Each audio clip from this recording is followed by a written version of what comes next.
오늘은 함께 읽으신 열왕기상 2장 1절에서 9절 말씀을 중심으로 열왕기상 강해 두 번째 시간으로 성경 전체로는 성경이 보여주시는 길 90번째 시간으로 믿음의 유산을 남겨야 합니다라는 제목의 말씀으로 잠시 은혜를 나누겠습니다. 여러분, 열왕기 상하의 말씀은 다윗의 죽음으로부터 시작해서 북이스라엘의 멸망과 남유다의 멸망까지의 역사를 기록하고 있습니다. 오늘 저희들은 다윗의 마지막 죽음의 모습을 좀 다루려고 하는데요. 오늘 본문은 다윗이 이제 마지막 숨을 거두어 가면서 솔로몬에게 유언을 남기는 장면입니다. 그의 유언은 두 가지 방향인데요. 하나는 정치적인 유언이고요. 또 하나는 영적인 믿음의 유언을 하고 있습니다. 그러니까 다윗은 솔로몬에게 정치적인 유산과 믿음의 유산을 남겨주고 있는 것이죠. 저는 다윗이 남긴 이 마지막 유언을 묵상하면서 다윗의 인간적인 모습과 실수를 보면서 아쉬운 마음이 들었습니다. 그리고 그런 모습들이 우리에게도 있는 것은 아닌가 생각이 되어져서 오늘 본문을 통해서 우리의 모습을 한번 점검해 보려고 합니다. 자, 먼저 우리 본문 1절과 2절 말씀을 같이 한번 읽어볼까요? 1절, 2절 우리 같이 한번 읽습니다. 다윗이 죽을 날이 임박함에 그의 아들 솔로몬에게 명령하여 이르되 내가 이제 세상 모든 사람이 가는 길로 가게 되었노니 너는 힘써 대장부가 되고. 아멘. 첫 번째 말씀은 이겁니다. 누구에게든 마지막은 있다라는 겁니다. 여러분, 저희가 성경을 읽을 때 좀 조심해야 될 것 중에 하나가 뭐냐면 내가 가지고 있는 선입견을 가지고 성경을 보면 안 된다라는 겁니다. 여러분, 그러면 다윗은 우리 편이에요, 아니에요? 다윗은 좋은 사람이니까 우리 편이에요, 우리 편이 아니에요? 우리 편이죠. 그래서 우리는 다윗을 이렇게 좋게만 보려고 하는 그런 마음이 있습니다. 그러나 성경은 그런 의도가 전혀 없습니다.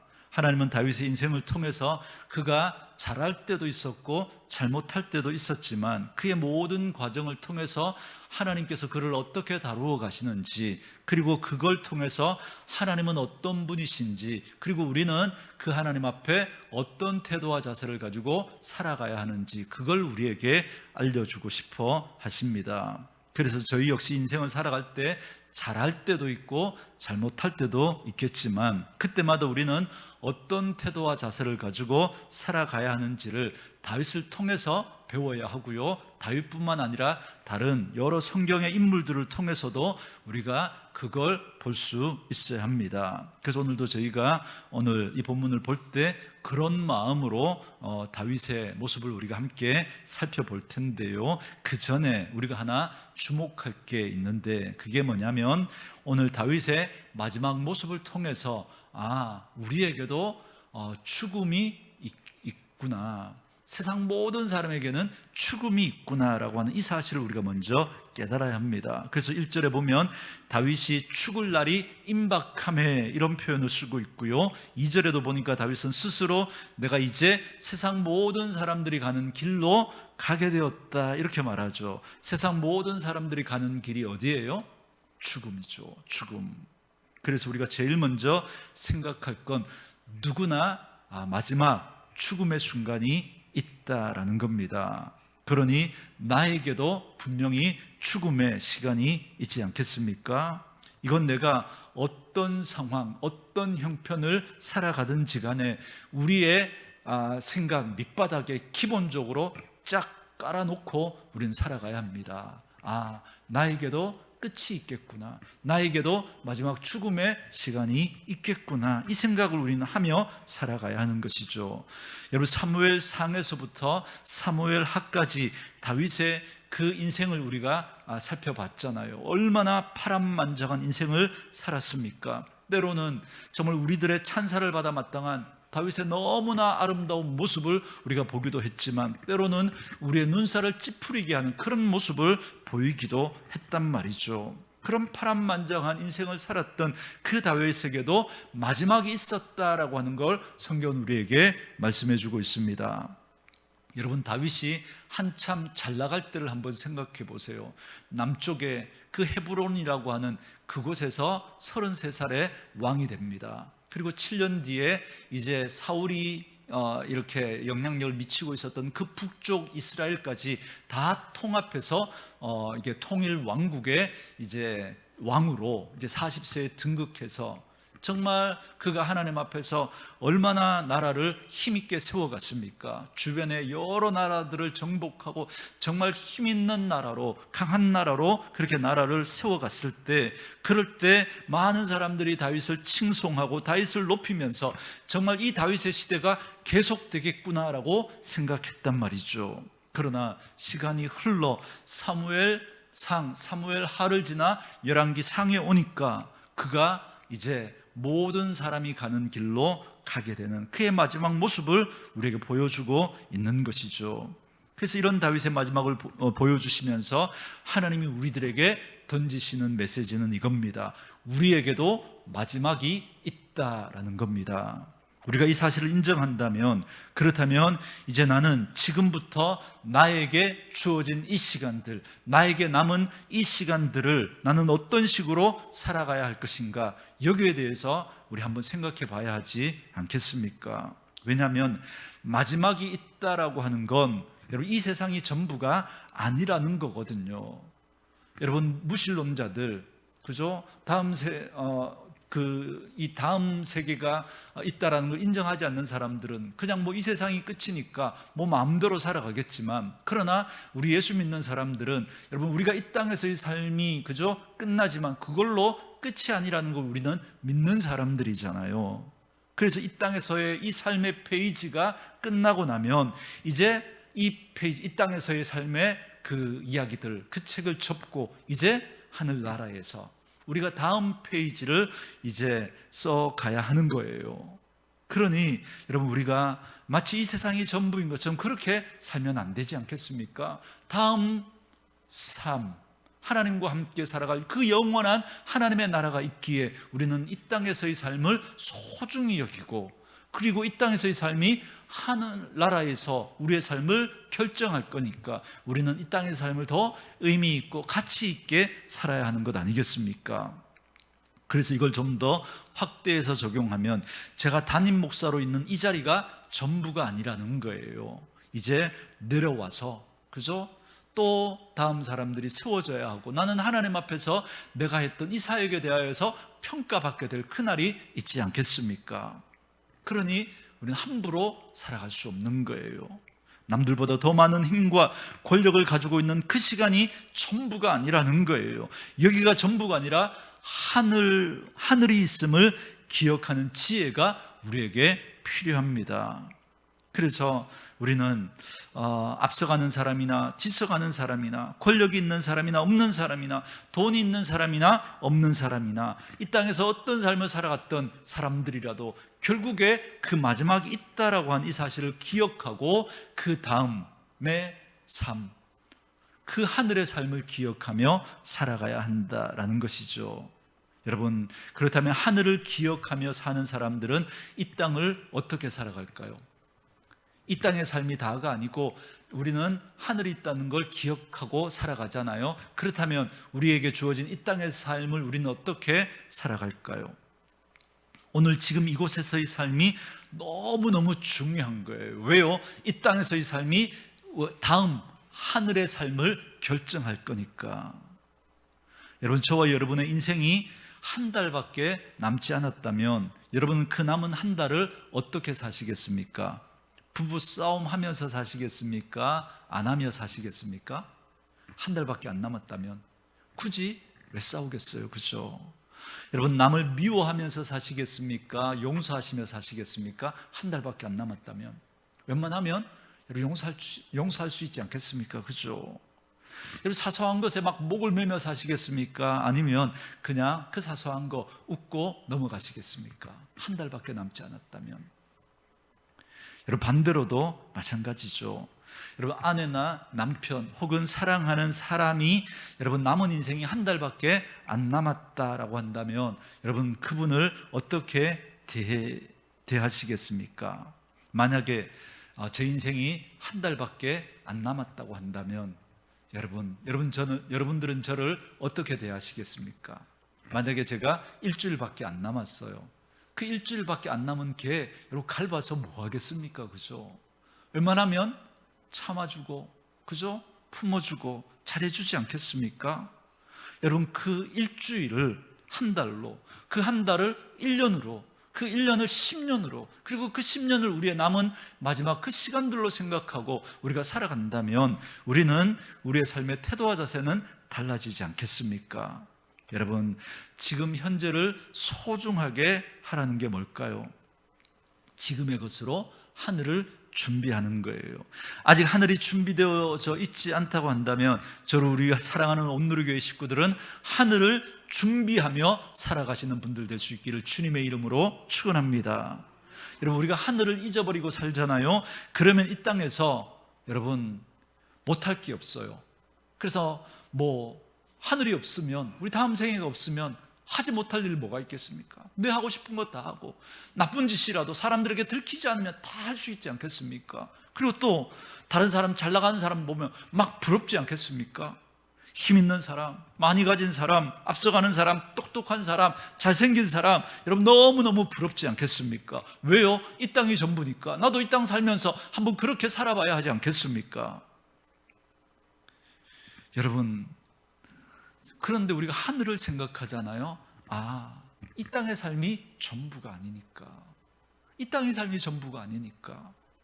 오늘 내게 주어져 있는 그 환경과 그 형편들 속에서도 우리는 전혀 다른 태도와 자세를 가지고 살아낼 수 있는 것이죠. 저는 저와 여러분에게 이 지혜가 있기를 원합니다.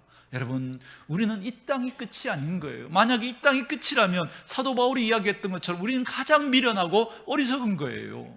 왜 참아요? 왜 참아요? 왜 마음대로 못해요? 왜요? 우리는 다음 하나님 앞에 서야 하는 그 시간이 있으니까. 그리고 이 땅에서 우리의 삶이 하나님 앞에서 평가받게 될 거니까 우리는 그 시간을 기억하며 오늘의 삶을 살아가는 것이죠. 그렇다면 지금의 것이 뭘까요? 지금의 것. 내게 주어진 시간, 내게 주어진 물질, 내게 주어진 건강, 내게 주어진 재능, 이런 것들이 되지 않겠습니까? 그걸 가지고 하늘을 준비하는 삶을 살아야 합니다. 그러나 그것보다 먼저 준비할 건 여러분 예수님을 영접해야 돼요. 혹시 이 자리에 예수님을 영접하지 못한 분이 계시다면 여러분의 마음의 문을 열고 그 예수님 여러분 모셔드려야 합니다. 주님께서 나의 죄를 위해서 십자가에서 죽으시고 3일 만에 부활하셔서 나의 모든 죄를 용서해 주셨다고 하는 그 사실을 믿고 그 예수님을 내 인생의 주인으로 모시고 살아가셔야 돼요. 그래야 그 다음 인생이 하나님 나라에서 우리는 영원한 삶을 살아갈 수 있기 때문에 그렇습니다. 그래야 우리가 소속이 바뀌어지는 거예요. 이 땅을 살지만 하늘 백성으로 우리는 이 땅을 살아가게 되는 거예요. 그리고 그 다음에 이제 소속이 바뀌어졌으니까 우리가 살아가고 있는 이 시간 속에서 우리 하나님께서 우리에게 주신 그것을 가지고 우리는 하늘을 준비하며 살아가는 겁니다. 그래서 내 시간을 바르게 사용해야 돼요. 내게 주신 물질을 가지고 바르게 사용해야 돼요. 내게 주신 건강을 가지고 하나님 기뻐하시는 일에 여러분 쓰여지는 그런 인생을 살아야 합니다. 그래서 우리는 하나님이 우리에게 주신 것을 가지고 하늘을 준비해야 하는 것이죠. 여러분, 우리가 이 땅에서 얼마나 많이 가졌느냐, 그것으로 하나님 앞에 평가받지 않습니다. 여러분, 우리 예수 믿는 사람들은 마지막에 그죠? 심판은 없잖아요. 심판은, 죄에 대한 심판은 없어요. 그러나 마지막 결산은 있습니다. 결산. 여러분, 그 종들 1달란트, 2달란트, 5달란트 맡겼던 그 종들이 마지막에 그 주인이 돌아왔을 때 여러분 결산하잖아요. 결산. 그걸 가지고 어떻게 남겼는가. 여러분, 하나님 앞에 우리가 섰을 때 마지막 결산할 때 내가 얼마나 많이 가졌느냐, 그걸로 여러분 평가하지 않는다니까요. 그걸 가지고 어떻게, 어떤 모양으로 사용했느냐, 그걸 가지고 하나님이 우리를 평가하십니다. 그때 하나님 앞에 하나님이 주신 것을 가지고 바르게 잘 사용했던 사람은 착하고 충성된 종아, 하나님 앞에 칭찬받게 됐겠지만, 그러나 아무리 많이 가졌어도 나만 위해서 살았던 사람은 악하고 게으른 종아, 하나님 앞에 책망받을 수밖에 없는 겁니다. 저는 하나님 앞에 여러분들이 많은 복을 받으면 좋겠습니다. 그리고 그 받은 복을 가지고 하나님 앞에 바르게 사용해서 하나님 앞에 칭찬받는, 그것을 가지고 축복의 통로로 쓰임받고 하나님 앞에 칭찬받는 분들 되어줄 수 있기를 주님의 이름으로 축원합니다.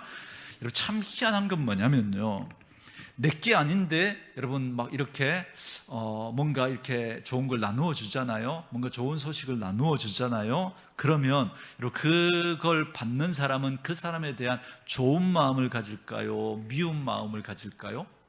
좋은 마음을 가지겠죠, 그죠? 뭐 나라에서 보세요, 뭐 이렇게 뭐 어떤 뭐 지원금을 준다 그래요. 그래서 이걸 만약에 이제 뭐 공무원들이 개인적으로 나누어 주잖아요. 만약 그렇게 나누어 주면 그 사람 괜히 어떻게 좋아 보여요? 미워 보여요? 좋아 보이죠, 그죠? 그런데 이러기는 쉽지 않아요, 그죠? 나쁜 소식을 전하는, 그죠? 그래서 막 이렇게 뭐 형을 집행하고 막 이런 사람들 있잖아요. 여러분, 어떤 마음 들어요? 좋은 마음 들기 어렵겠죠, 그죠? 그 사랑받는 그런 마음 가지기는 쉽지 않을 겁니다. 여러분, 한번 이렇게 생각해 보세요. 여러분, 우리에게 주어진 재물, 이거 누구 거예요? 원래 하나님 거죠. 하나님이 우리에게 맡기신 거예요. 청지기예요. 우린 청지기. 하나님의 것을 하나님이 우리에게 맡기신 거예요. 그걸 가지고 우리가 하나님의 뜻에 맞게 잘 사용하잖아요. 흘려보내잖아요. 그러면 사람들이 우리를 존귀하게 여겨요. 여러분, 막 이렇게 기부 많이 하는 그런 분들 있죠. 사람들이 다 존중해요. 그 사람들은 정말 그 사람을 귀하게 여겨요. 그리고 하나님은 마지막에 하나님 앞에 그 사람을 너무나 귀하게 높여주십니다. 사랑하는 성도 여러분, 지금의 것으로 하늘의 것을 준비하며 살아가는 여러분 될 수 있기를 바랍니다. 여러분, 지금의 것에 뭐가 있을까요? 우리의 물질, 시간뿐만 아니라 우리의 재능. 여러분, 악기를 잘 다루십니까? 그림을 잘 그리십니까? 디자인을 여러분 잘 하십니까? 아니면 남 섬기는 걸 좋아하십니까? 여러분, 그걸 가지고 정말 하나님 앞에 여러분 사용하는 거예요. 흘려보내는 거예요. 하나님의 몸된 교회를 세우는 거예요. 여러분, 하나님이 얼마나 그걸 기뻐하시는지 모릅니다. 이게 바로 하늘을 준비하며 살아가는 거예요. 근데 목사님, 전 아무것도 없는데요. 아니에요. 여러분의 존재로 그렇게 하시면 돼요. 여러분의 존재로 다른 사람 보고 웃어주는 거예요. 다른 사람 보고 그저 따뜻하게, 그저 밝게 해주는 거예요. 여러분, 우리의 존재로 그렇게 한 그것이, 여러분, 하나님은 하나님에다가 담아놓는 것이다, 하늘에다가 담아놓는 것이다, 그렇게 말씀해 주십니다. 우리가 가진 것으로 정말 하늘을 준비하며 살아갈 수 있기를 주의 이름으로 축원합니다. 여러분, 하나님은 오늘 다윗의 마지막을 보여주시면서 저와 여러분에게 말씀하십니다. 우리에게도 마지막이 있다는 거예요. 아무리 건강한 사람도 마지막이 있고요, 아무리 돈이 많은 사람도 마지막은 있습니다. 그런데 그 마지막 이후의 삶은 똑같지 않아요. 모든 사람에게 다 마지막이 있지만 그 마지막 이후의 삶은 여러분 전혀 다릅니다. 그러니 지금의 시간을 여러분 소중히 하셔야 합니다. 그래서 지금의 시간, 내게 주어진 그것을 가지고 의미 있고 가치 있는 것에 그렇게 쓰셔야죠. 그리고 우리 주변의 사람들과 좋은 관계를 맺으며 살아가야죠. 남편과 함께, 아내와 함께, 자녀와 함께, 우리 성도들과 함께 여러분, 우리가 좋은 관계로 여러분 사셔야죠. 여러분, 저는 이 땅에서의 삶이 하나님께서 우리를 이 땅에 소풍 보내준 삶이라고 저는 그렇게 생각해요. 왜요? 우리의 시민권은 하늘에 있으니까. 잠시 하나님께서 이 땅에 우리 소풍 보내주셨는데, 여러분, 우리가 이 소풍 왔는데 여러분 즐겁게 행복하게 여러분 보내야 하지 않겠습니까? 그러니 절대 싸우지 말자고요. 여러분, 소풍 가는 길에 여러분 버스 안에서 싸우고 나면 여러분 그 소풍은 엉망진창이 되지 않겠습니까? 그러니 우리 절대 싸우지 마십시오. 여러분, 아침에 혹시 또 싸우고 이 자리에 계신 분들이 계시다면 예배 마치고 가서 여보 미안해, 내가 잘못했어 한마디 하면 여러분 아무것도 아닌 거 가지고 넘어갈 수 있는데, 그것 가지고 막 신경전을 펼치면서 여러분 얼마나 피곤해요. 얼마나. 여러분 나중에 우리 천국 가서 다 만날 사람들인데, 그때 여러분 막 이렇게 막 무안해가지고 다시 안 볼 것처럼 막 그렇게 말하고 막 그렇게 했다가 여러분 만나고 나면 그죠? 너무 무안해가지고 머리 긁적이면서, 여러분 그렇게 만나면 안 되잖아요. 그죠? 그러니 우리 이 땅에 있는 동안 좋은 모습으로 지냈으면 좋겠습니다. 저는 여러분이 지금을 의미 있게 사용함으로 하늘을 준비하는 하나님의 백성들 될 수 있기를 주님의 이름으로 축원합니다. 두 번째 3절 4절 우리 같이 한번 읽어볼까요? 3절 4절 같이 읽습니다. 시작. 내 하나님 여호와의 명령을 지켜 그 길로 행하여 그 법률과 계명과 율례와 증거를 모세의 율법에 기록된 대로 지키라. 그리하면 네가 무엇을 하든지 어디로 가든지 형통할지라. 여호와께서 내 일에 대하여 말씀하시기를 만일 네 자손들이 그들의 길을 삼가 마음을 다하고 성품을 다하여 진실이 내 앞에서 행하면 이스라엘 왕위에 오를 사람이 네게서 끊어지지 아니하리라 하신 말씀을 확실히 이루게 하시리라. 아멘. 두 번째 말씀은 이겁니다. 중요한 것을 중요하게 여겨야 한다라는 것입니다. 여러분 처음에 제가 다윗이 두 가지 방향으로 유언을 남겼다, 유산을 남겼다 그렇게 말씀드렸잖아요. 하나는 정치적인 유산이고 하나는 믿음의 유산을 남겼다라고 했는데, 그럼 방금 읽은 3절과 4절은 바로 그가 남긴 믿음의 유산을 이야기하는 겁니다. 저는 이것을 이렇게 바꿔서 여러분들에게 설명해 드리는 겁니다. 중요한 것을 중요하게 여겨야 한다.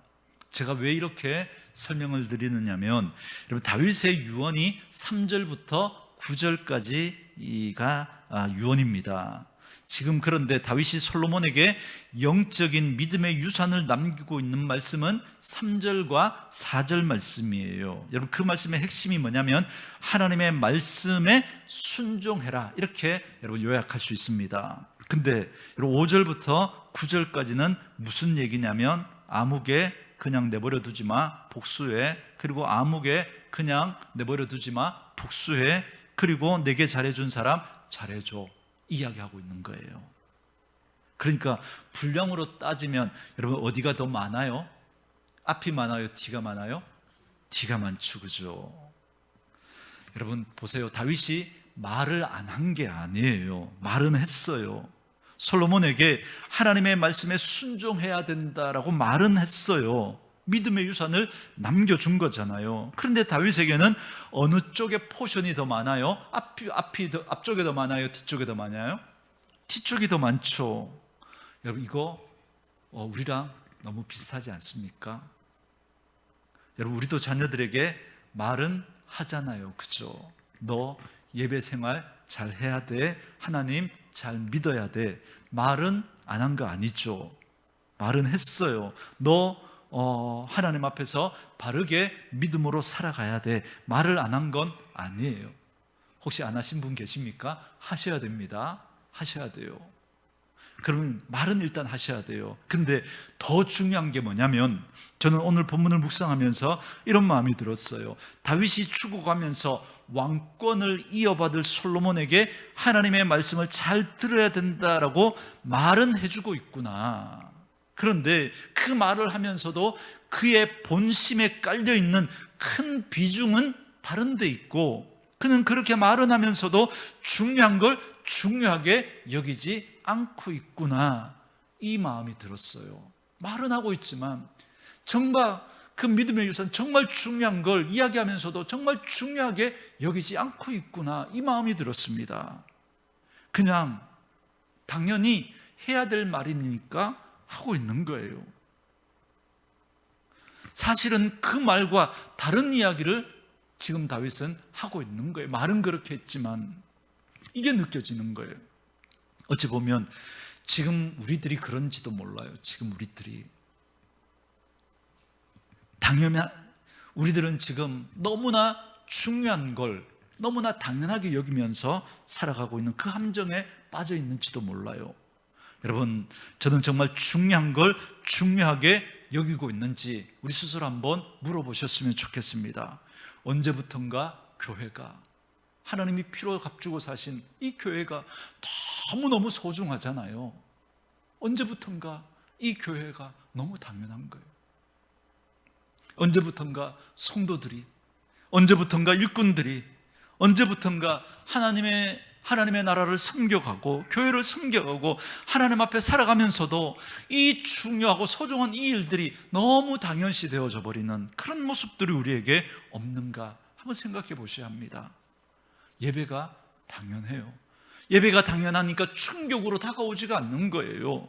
찬양이 당연해요. 당연하니까 찬양을 부르면서도 우리 마음에 아무런 감격이 없는 거예요. 언제부턴가 내 직분이 당연해요. 당연하니까 그 섬김의 직분들이 섬김의 직분이 아닌 게 돼버리는 그런 일들이 나타나는 그런 우리의 모습들은 아닌가라고 하는 거죠. 자녀들에게 예배를 말하고, 자녀들에게 기도를 말하고, 자녀들에게 하나님 섬김을 말하기는 해요. 말하기는 하는데 그냥 당연히 을에 그냥 던지는 말이 돼버리고 나니까 자녀들도 그 말을 진지하게 받아들이지 않는 거예요. 그래서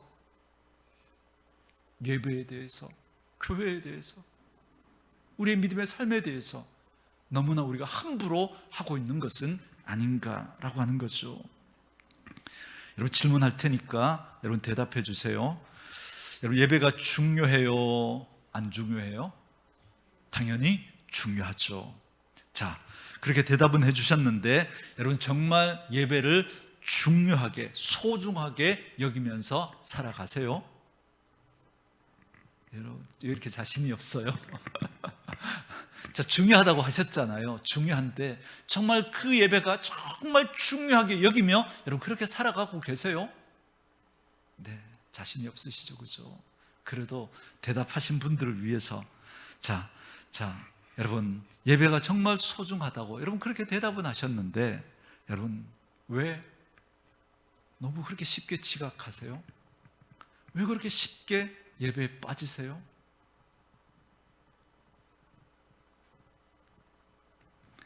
사실 이런 우리의 모습들이 소중한 걸 너무나 당연하게 여기고 있는 그런 우리의 모습이라는 거예요.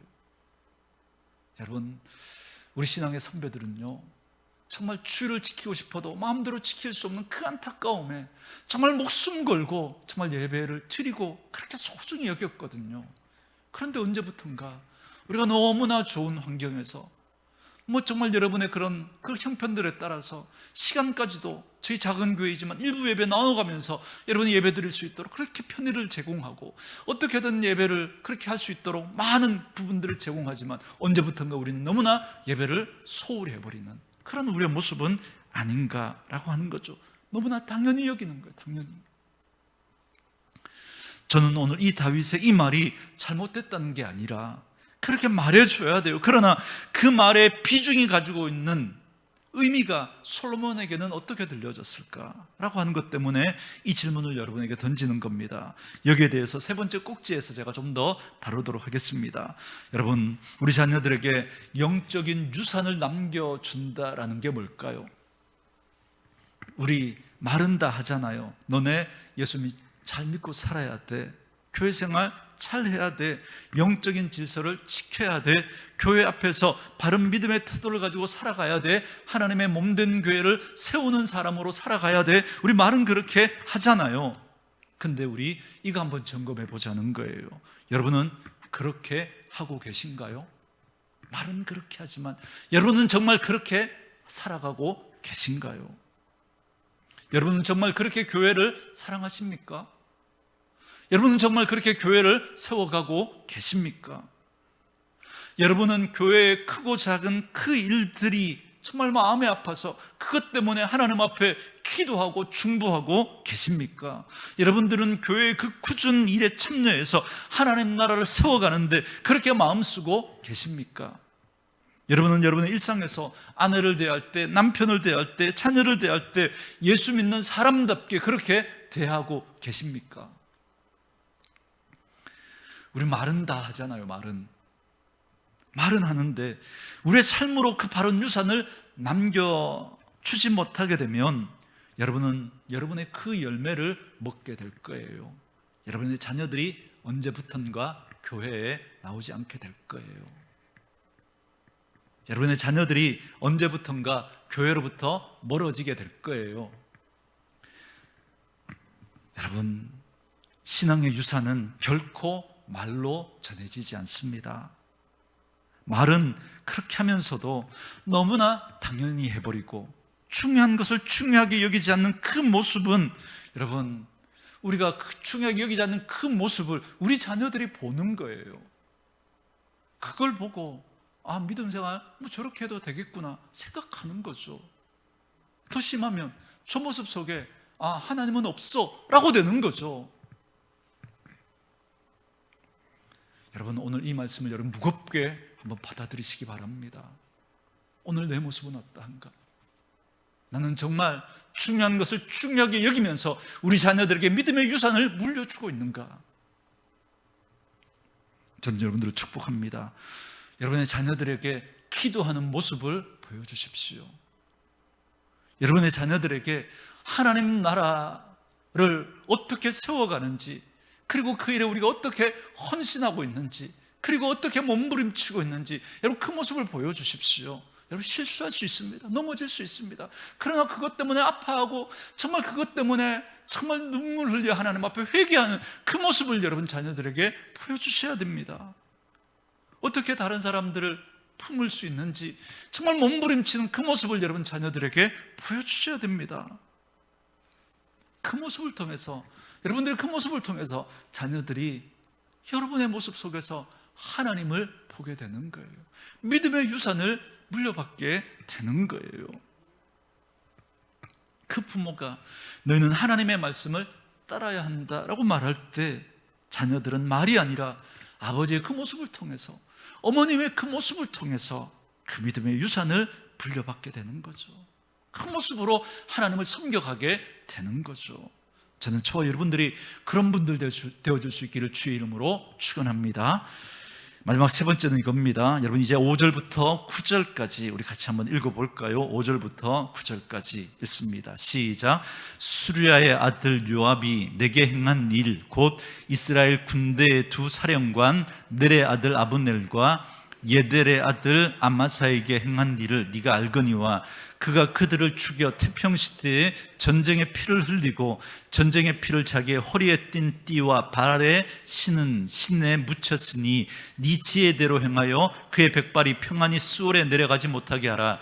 마땅히 길앗 바실레의 아들들에게 은총을 베풀어 그들이 네 상에서 먹는 자 중에 참여하게 하라. 내가 네 형 압살롬의 낯을 피하여 도망할 때에 그들이 내게 나왔느니라. 바울임 베냐민 사람 게라의 아들 시므이가 너와 함께 있나니 그는 내가 마하나임으로 갈 때에 악독한 말로 나를 저주하였느니라. 그러나 그가 요단에 내려와서 나를 영접함으로 내가 여호와를 두고 맹세하여 이르기를 내가 칼로 너를 죽이지 아니하리라 하였노라. 그러나 그를 무죄한 자로 여기지 말지어다. 너는 지혜 있는 사람이므로 그에게 행할 일을 알지니 그의 백발이 피 가운데 수월에 내려가게 하라. 아멘. 세 번째 말씀은 이겁니다. 숨겨진 의도가 드러난 모습을 지배하게 하지 말라라는 겁니다. 말이 좀 어렵죠. 무슨 말이냐면 다윗에게 드러난 모습은 뭐예요? 이거죠. 너 왕권을 가지고 네 마음대로 하면 안 돼. 하나님의 말씀에 순종해야 돼. 이게 다윗이 한 말이고 드러난 모습이죠. 그죠? 그런데 말은 그렇게 하고 있는데 그에게 숨겨진 의도가 그 다음에 보이는 거예요. 그게 5절부터 9절까지입니다. 첫 번째, 5절과 6절에 뭐라 그래요? 요압을 어떻게 하라 그래요? 요압을 처단하라. 네 옆에 두지 말고 요압을 처리해라. 이렇게 이야기하죠. 그리고 6절에서는 이렇게 말하죠. 네 지혜대로 행하여 그의 백발이 평안히 수월에 내려가지 못하게 하라. 평안히 죽지 못하게 해라. 그럼 어떻게 죽으라는 거예요? 평안히 죽지 못하면 고통스럽게, 그죠? 그러니까 네 손으로 처단하라는 거죠. 학자들에 의하면 이때 솔로몬의 나이가 20살 정도 됐을 거다 그럽니다. 그리고 이어서 바르실레 이야기를 하는데요. 여러분, 자기에게 바르실레 압살롬을 피해서 도망다닐 때 잘해줬잖아요. 그래서 그 바르실레는 끝까지 잘해줘라. 그리고 난 다음에 그 후손들에게 은총을 베풀어라. 그래서 니상에서 먹게 해줘라 이야기를 해주죠. 그리고 7절, 8절, 9절에서는 우리가 앞에서 많이 언급했던 시므이가 나옵니다. 여러분, 시므이 기억나시죠? 다윗이 압살롬의 반역을 피해서 도망갈 때 다윗을 쫓아가면서 조롱했던 사람. 그런데 나중에 다윗이 반란을 진압하고 이제 왕궁으로 돌아올 때 잘못했다고 용서해 달라고 하니까 다윗이 사람들의 눈 때문에 그를 용서해 준 것 같았지만, 그러나 다윗은 마음에 그를 용서해 줬던 게 아니에요. 지금 아들에게 뭐라 그래요? 그를 처단하라 이렇게 말하고 있죠. 2절에 보면 다윗은 아들 솔로몬에게 이렇게 말합니다. 끝부분에 너는 힘써 뭐가 되라? 대장부가 되라. 우리말 성경은 대장부라고 이렇게 번역을 해놨지만 영어 성경에 보면요, 너는 강해져서 남자다워져라 이렇게 되어 있습니다. 여러분, 이걸 우리 식으로 표현하면 상남자 스타일이 되거라 이렇게 이야기하는 거예요. 여러분, 상남자 스타일이 어떤 거예요? 거친 남자들의 세계, 그죠? 그 스타일 떠올리시면 됩니다. 의리 이렇게 하는 분들 있잖아요, 그죠? 그분들 어떻게 해요? 자기한테 잘해주면 의리 끝까지 잘해주고, 자기한테 못해주면요 갚아주는 거죠. 그게 상남자 스타일, 그죠? 거친 남자들의 세계. 그래서 조직을 배신하고 그러면 그죠? 처단을 하고, 그죠? 자기에게 잘해주는 사람 끝까지 의리를 지키면서 잘해주는, 이게 상남자 스타일이라는 거죠. 목회를 이렇게 해라 그렇게 말하시는 분들도 있어요. 그래서 정말 네가 처리해야 될 사람들은 확실하게 처리하고, 네가 잘해주는 사람들은 확실하게 잘해주고 세워줘라 이렇게 이야기를 합니다. 제가 여기에 대해서 어떤 주석서나 다른 선배 목사님들의 글을 읽어보니까 이게 현명한 정치적인 유산을 물려준 거다 이렇게 이야기를 하는 분도 계시더라고요.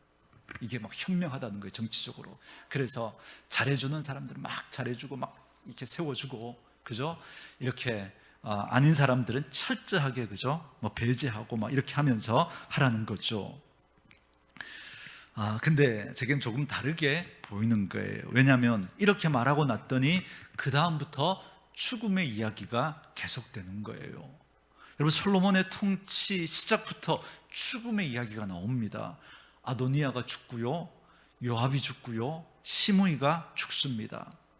하나님의 사람으로 어떻게 이 하나님의 나라를 통치해 갈 것인가, 그 이야기가 나오는 게 아니라 정치적인 숙청을 하는 일들이 먼저 시작이 되고 있는 걸 보게 됩니다.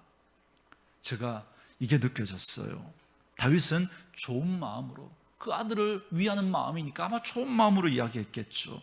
얘야, 너 하나님의 말씀에 순종해야 돼 라고 하는 그 말 한마디 하고는, 그리고 나서 너는 이런 사람 조심해야 되고, 이런 사람 잘해줘야 돼 라고 하는 자기 말을 해주고 있는 거예요. 그랬더니 솔로몬에게는 어느 말이 더 세게 들어올까요? 뒤에 말이 더 세게 들어오는 거예요. 하나님의 말이 아니라 다윗의 말이 더 세게 들어온 겁니다. 그래서 다윗은 말로는 하나님의 말씀에 순종해라고 그렇게 말을 하고 해 주었는데, 솔로몬은 다윗의 그 숨겨진 의도를 말하고 있는 그 다윗의 이야기가 더 이렇게 세게 다가와서, 그래서 결국은 그 숨겨진 의도를 말하고 있는 그 다윗의 말을 따라가는 그런 지도자가 돼버리고 말았던 거예요. 제가 이거 어렵지 않게 깨달아졌어요. 여러분, 한번 이렇게 분별해 보세요. 제가 이제 이 담임 목사로 이 자리를 언젠가 내려와야 되겠죠. 그리고 후임 목사에게 제가 이렇게 말하고 간다면, 여러분 한번 가정해 보세요. 이게 좋은 건지 옳은 건지. 너 김 집사, 박 집사, 최 집사 그대로 두면 안 돼. 절대 중요한 자리에 앉히면 안 돼. 그들이 내게 어떻게 했는지 막 이야기를 해주는 거예요. 그리고 뭐 권집사, 임집사, 남집사 잘해줘야 돼. 그리고 제가 그 얘기하고 제가 떠나면 여러분 돼요? 안 돼요? 이거 잘한 거예요? 못한 거예요? 그죠? 여러분 이 본문을 읽으면서 이런 생각 안 해보셨죠? 그러면 안 되잖아요, 그죠? 그러면 제 후임 목사는 하나님의 마음을 가지고 이 단에서 하나님의 말씀을 전하고, 그리고 남은 우리 성도들과 또 관계를 맺으면서, 그리고 또 세워가고, 뭐 그렇게 하나님의 일들을 해가야 되는데, 제 실수 때문에 혹은 제 연약함 때문에 관계가 뭐 이렇게 좀 그런 분들에 대하여서 막 다음 지도자들에게 그죠? 막 이야기를 해가지고 다음 지도자가 얼마든지 그분들과 다른 관계를 맺으면서 살아갈 수 있는데, 제 이야기 때문에 그죠? 뭐 이렇게 오해하고 선입견을 가지게 되면 안 되는 거잖아요. 그러니 여러분 솔로몬이 통치할 때도 요압이나 시므이나 여러분 그들과 다른 모습으로 다른 관계 속에서 여러분 지낼 수 있지 않았겠습니까? 물론 다윗은 아들을 아끼고 이스라엘을 아끼는 좋고 착한 마음으로 말해 주었을지 모르지만, 그의 숨은 의도가, 그의 정치적인 유산이 믿음의 유산을 갉아먹고 있는 그런 모습을 보이고 있는 거예요. 다윗이 믿음의 유산 잘 말해줬잖아요. 그런데 그의 그 숨은 의도가 그 믿음의 유산을 갉아먹는 그런 모습을 보이고 있다는 거예요. 그래서 솔로몬은 그의 믿음의 유산보다 정치적인 유산을 더 무겁게 여겨서 그는 점점 더 정치적인 사람으로, 그래서 이웃 나라들과 그저 정략 결혼을 맺고 그러면서 정치적인 행복을 보이다가 결국은 이스라엘을 우상의 나라로 만들어버리지 않았습니까? 여러분, 아버지 다윗의 말은, 아버지 다윗은 말은 그렇게 했지만 그의 숨겨진 의도를 뿌려놓았을 때 우리 자녀들은 그 숨겨준 의도가 그 의도를 먼저 봐요. 무슨 말이냐면, 먼저 된 우리들이 하나님의 교회를 어떻게 섬기는지를 우리 다음 세대들과 우리 자녀들이 교회에서 보고 가정에서 보고 있다는 거예요. 말은 교회 생활 잘해야 되고, 그죠? 말은 뭐 이렇게 믿음 생활 잘해야 된다고 하지만, 여러분들이 어떤 모습으로 믿음 생활하고 있는지, 여러분들이 어떤 모습으로 교회를 섬기고 있는지, 그걸 보면서 자녀들이 그걸 먼저 보는 거예요. 그걸.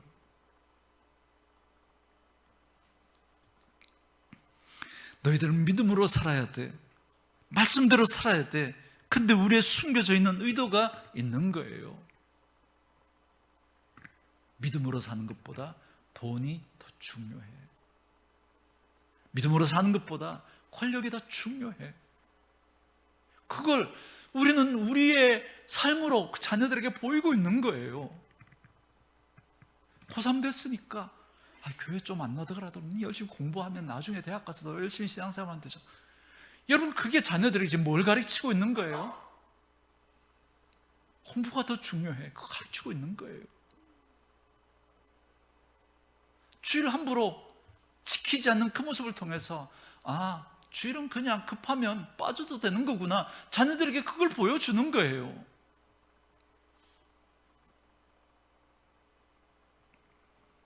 우리 자녀들은 귀로는 그 말을 듣지만, 돈이 중요하고 권력이 중요하구나, 이렇게 듣고 그 세상 가치로 살아가게 되는 거예요. 저는 오늘 이 말씀을 저와 여러분들이 무거운 마음으로 들었으면 좋겠습니다. 왜냐하면 어찌 보면 솔로몬의 그 인생의 어두운 마무리는 이 시간부터 시작되었을지 몰라요. 오늘 다윗의 이 유언을, 숨겨진 그 의도를 들으면서 거기서부터 시작되었는지도 몰라요. 사랑하는 성도 여러분, 다윗은 하나님의 말씀을 순종하라고 하면서도 솔로몬을 자신의 말의 메인 사람으로 만들어버렸습니다. 그래서 솔로몬은 통치를 시작하면서 어떻게 요압을 처단할까, 어떻게 시므이를 처단할까라고 하는 그것에 마음을 빼앗겨버리고 말았습니다. 그러면서 그는 점점 더 정치적인 행보를 보이면서 이웃 나라들과 그렇게 정략 결혼을 하고 그렇게 우상을 들여오고 그렇게 돼버렸던 거죠. 저는 저와 여러분들이 정말 말만 그렇게 하는 분들이 아니라 정말 하나님 앞에서 우리의 삶을 통해서 믿음의 가치를 우리 자녀들에게 전수해 줄 수 있는, 정말 여러분의 삶을 통해서 하나님은 저렇게 섬기는구나, 교회는 저렇게 섬겨가는구나, 그걸 보여줄 수 있는 그런 분들 되어져서 여러분의 자녀들이 하나님 앞에서 정말 믿음 생활 더 아름답게 할 뿐만 아니라 정말 하나님 앞에 섰을 때 하나님 앞에 착하고 충성된 종이라고 칭찬받는 그런 저와 여러분 꼭 되어줄 수 있기를 주의 이름으로 축원합니다.